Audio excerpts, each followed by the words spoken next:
ಅತ್ಯಂತ ತೀವ್ರ ಕುತೂಹಲವನ್ನು ಮೂಡಿಸಿದ ಉಪಚುನಾವಣೆಯ ಮತ ಎಣಿಕೆ ಕಾರ್ಯ ಆರಂಭವಾಗಿದ್ದು ಚನ್ನಪಟ್ಟಣದಲ್ಲಿ ಜಿದ್ದಾಜಿದ್ದಿನ ಫೈಟ್ ನಡೀತಾ ಇದೆ. ಸಿಪಿ ಯೋಗೇಶ್ವರ್ ಮತ್ತು ನಿಖಿಲ್ ಕುಮಾರಸ್ವಾಮಿ ಅವರ ನಡುವೆ ಹಾವು ಏಣಿ ಆಟ ನಡೀತಾ ಇದ್ದು ತೀವ್ರ ಪೈಪೋಟಿ ಏರ್ಪಟ್ಟಿದೆ. ಒಂದು ಸುತ್ತಿನಲ್ಲಿ ನಿಖಿಲ್ ಮುಂದಿದ್ರೆ ಇನ್ನೊಂದು ಸುತ್ತಿನಲ್ಲಿ ಯೋಗೇಶ್ವರ್ ಮುನ್ನಡೆಯನ್ನು ಕಾಯ್ದುಕೊಳ್ತಾ ಇದ್ದಾರೆ.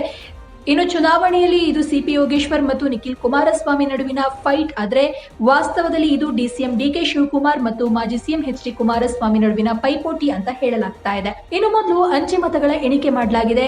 ಅಂಚೆ ಮತ ಎಣಿಕೆಯಲ್ಲಿ ನಿಖಿಲ್ ಕುಮಾರಸ್ವಾಮಿ ಹಾಗೂ ಸಿಪಿ ಯೋಗೇಶ್ವರ್ ಇಬ್ರು ಸೇಮ್ ಇದ್ರು ಅಂತಾನು ಹೇಳಬಹುದು.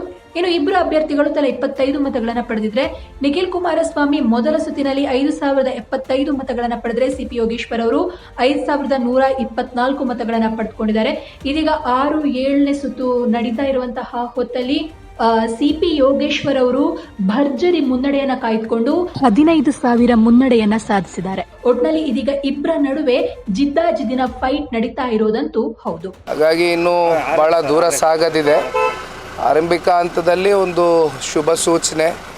ತಾಲೂಕಿನ ಜನತೆ ಈ ಬಾರಿ ಒಬ್ಬ ಯುವಕನಿಗೆ ಒಂದು ಅವಕಾಶ ಮಾಡಿಕೊಡ್ತಾರೆ ಅಂತಕ್ಕಂಥದ್ದು ದೃಢವಾಗಿ ನಂಬಿದ್ದೀನಿ. ಎಷ್ಟು ಅಂತರದಿಂದ ಗೆಲ್ತೀರಾ ಅಂತ ಏನಾದರೂ ಇದೆ? ಹಣೆ ಬರ ಭಗವಂತ ಬರೆಯೋನು, ಜನನೂ ಹಣೆ ಬರ ಇವತ್ತು ಬರೆದಿದ್ದಾರೆ.